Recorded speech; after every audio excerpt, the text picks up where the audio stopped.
Hello everyone, welcome or welcome back. I hope you've been having a joyful end to your 2021. January is looking like a pretty awesome month for the collective, so let's get into this astrological forecast now. As always, I'll be leaving timestamps in the description for the individual weeks in case you would like to focus on or rewatch anything in particular. The first week of 2022 could potentially be very promising. Astrologically, there is a strong emphasis on the intellect, on communication, and on finding new, inventive ways of approaching life and its struggles.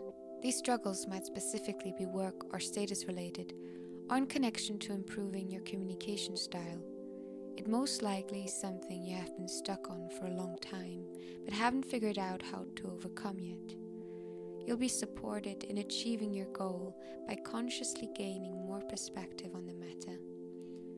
During Capricorn season, you might have been feeling more comfortable within the boundaries of upheld structures, but it is time to think outside the box and expand your knowledge. Try to be as flexible as possible during this week.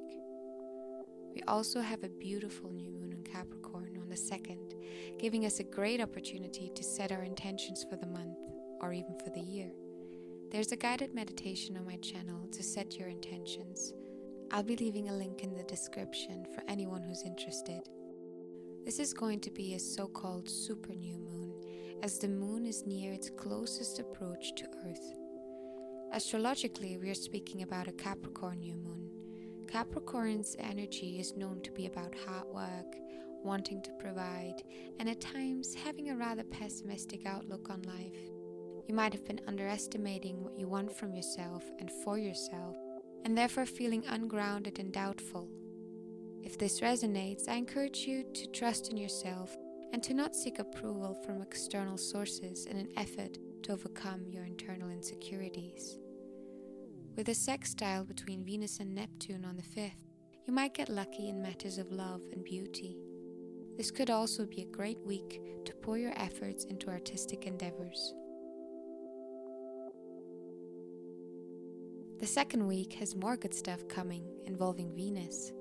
There's a conjunction between the planet of beauty and the sun happening, an aspect known for its pleasurable energy. A good omen for all matters involving beauty, love, harmony, or creativity. You might find some sort of inspiration from unusual sources this week. Other aspects also make this an excellent period to socialize.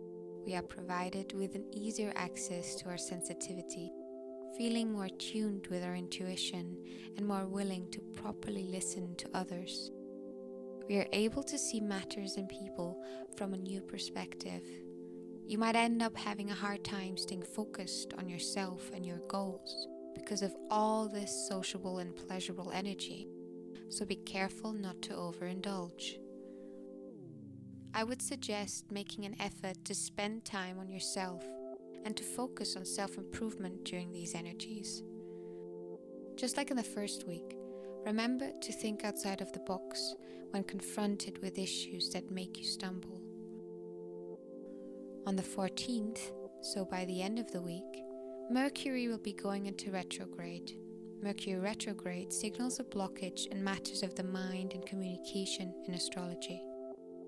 When it comes to these sociable energies of the second week, we might therefore unfortunately see more miscommunication popping up towards the end of it. During the third week, we are more tuned in to our need for control over our lives, leaving us more focused than in the second week, as well as motivated. A good time to do work that doesn't involve other people as much. On the 17th, we will see the wolf full moon in the sign of Cancer. There might be a stronger emphasis on finding safety through relating to things, people, or routines that make you feel at home. It is time to give thanks for your achievements thus far. With a trine between the sun and the lunar nodes on the 18th, you might actually see some sort of reward coming your way. This might also be a week where you find yourself more prone to emotional fluctuation. Remember to be kind to yourself now. Don't judge yourself, but learn to forgive yourself and take any arising conflict or mishap as an opportunity to grow. This has so far been a wonderful month for your creativity. Maybe expressing those potentially intense emotions into your art form could be beneficial during this week. You might have a sense of wanting to heal yourself or others through communication as well, but be aware of the energy of Mercury retrograde. There might be discrepancies between what you want to say and what you actually end up saying. It's harder to find the right words around this time. Stay open to the possibility that everything is happening exactly as it has to. With the Sun entering Aquarius on the 20th, we are all the way into Aquarius season, so enjoy a deeper hunger for knowledge, experience, innovation, and originality now. Be open and stay flexible within this beautiful Aquarius energy. In the fourth week, we might have more success in our communication with a conjunction between the Sun and Mercury. You might feel more confident during this last leg of January 2022, giving you a boost. With Mars entering Capricorn, the planet of action is charging ahead in a collected and controlled manner towards very direct goals.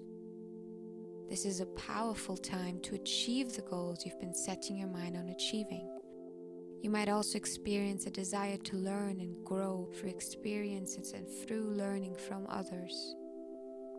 If there's any issue you haven't been able to solve, this could be a very favorable week. Around the 29th, you might find your communication style is intensifying and becoming more direct than usual. Uncovering what's necessary to be able to gain new understanding is something your mind might be leading you towards during this week. If you probe and push too much, there could be some frustrating mental battles coming up for you though. Think things through and don't be hasty when making decisions, as there is the potential for some intense energies disrupting our routines and plans this week. Overall, January sounds pretty good. I hope you can all make the best of it, and I just want to say thank you to anyone who's been watching my videos. It means a lot. I really want to do my part when it comes to healing our collective, and that always implies helping the individuals in it to find healing within themselves.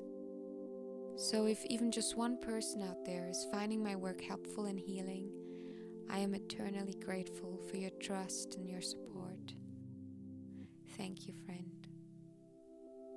And with this, I'll leave you today. I wish you a blessed day, and may your new year be a fruitful and joyful one. Namaste.